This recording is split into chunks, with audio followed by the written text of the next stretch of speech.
everyone. Thank you for joining us tonight. I did kind of reframe this to go with the title of Navigate.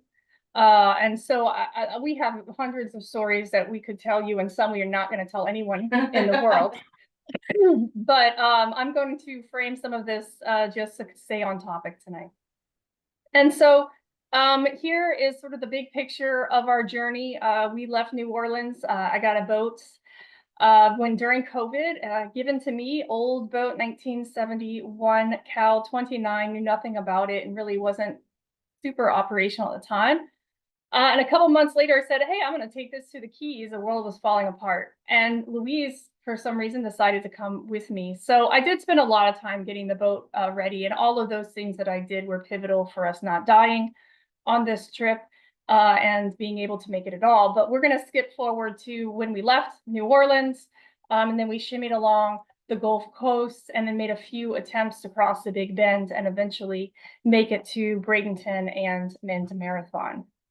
So here you can see us happy as can be. Really didn't do a lot of planning before we left, as will become evident with some of the stories that we have to tell.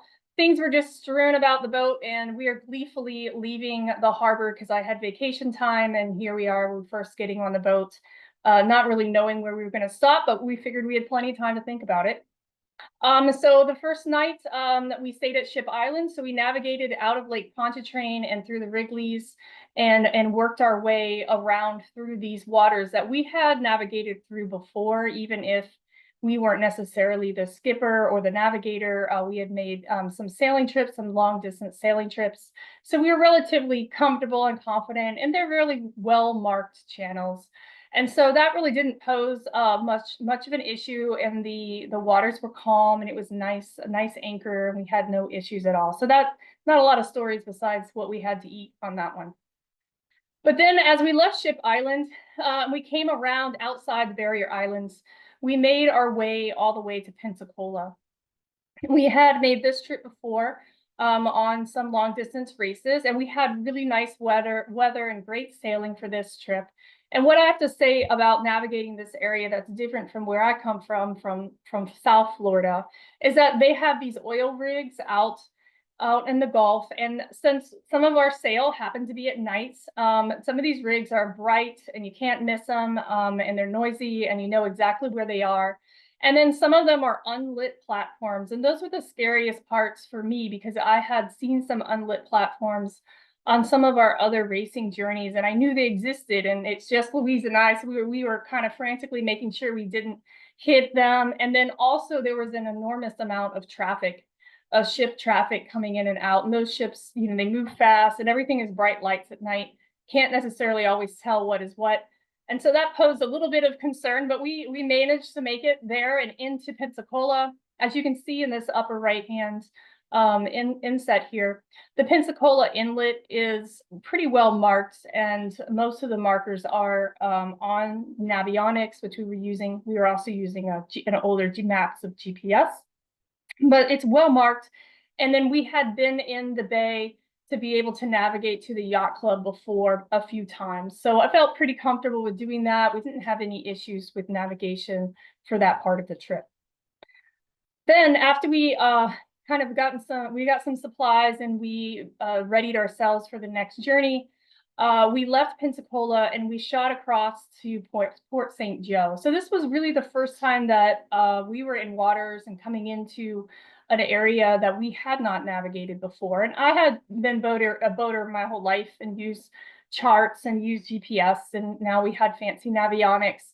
But even still, we've managed to come in every time at night. And so that's really anxiety provoking. And I wish we could have, we contemplated, oh, should we just, you know, stay out here till morning? Well, there was a huge storm that was actually chasing us into Port St. Joe. And so the seas were really kicked up. I had to go on the bow to drop sails as we came in.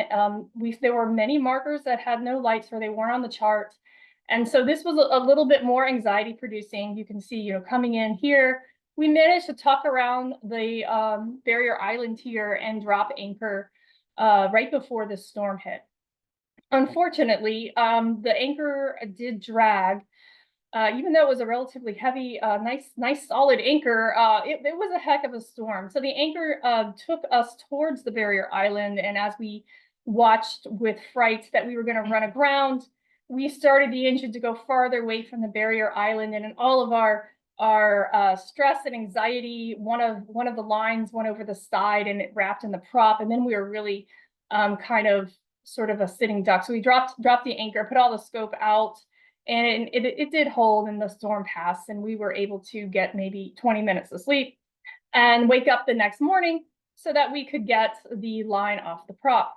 So that was the first real, moment of grit for us, and so we did that no problem. All right, then we needed to go across the Big Bend, which is going to be the longest span of area where we weren't going to be tucking into any coastal region. The first time we left, when I got about 50 miles offshore, I noticed a bilge pump was going off along. When I looked down in the engine compartment, there was water spraying. And of course, I was thinking that maybe it had to do with the prop being around the propeller, the line and the shaft and everything. I didn't feel like it was a good idea for us to continue. So we turned around and we went back. We ended up making it back to Port St. Joe after our engine overheated, and we had to figure out why. And we realized that there wasn't any fluid in the heat exchanger. And so we had to put some water, eventually antifreeze, so that the engine would not overheat and we could use it. And then we regrouped to leave again. This next time, we left the water spraying down below, whereas it had stopped at Port St. Joe. It was spraying again, and I really felt uncomfortable about it. And we had a friend who offered to meet us in Carabel or Apalachicola rather and help us out so that we could make sure everything was okay.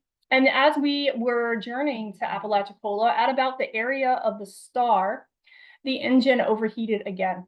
And unfortunately, to my chagrin, when I looked down into the engine compartment, I lost all of the oil from the engine down into the bilge because I guess the pin came out because I didn't tighten it tight enough. So I felt really terrible about that. And I didn't have any oil aboard. So the navigating difficulties were that we had shoals that we had to go between in this location. We only had sails. We had to sail back and forth, and we were headed. And so as we coursed throughout this day, talking to each other a little, and we had to come through these shoals as well, we finally started to near getting close, and the wind died. And so we were floating offshore of the inlet of Apalachicola with our friends in Apalachicola waiting for us. So I got into the dinghy. We put the motor on the back of the dinghy. It was pitch black, new moon.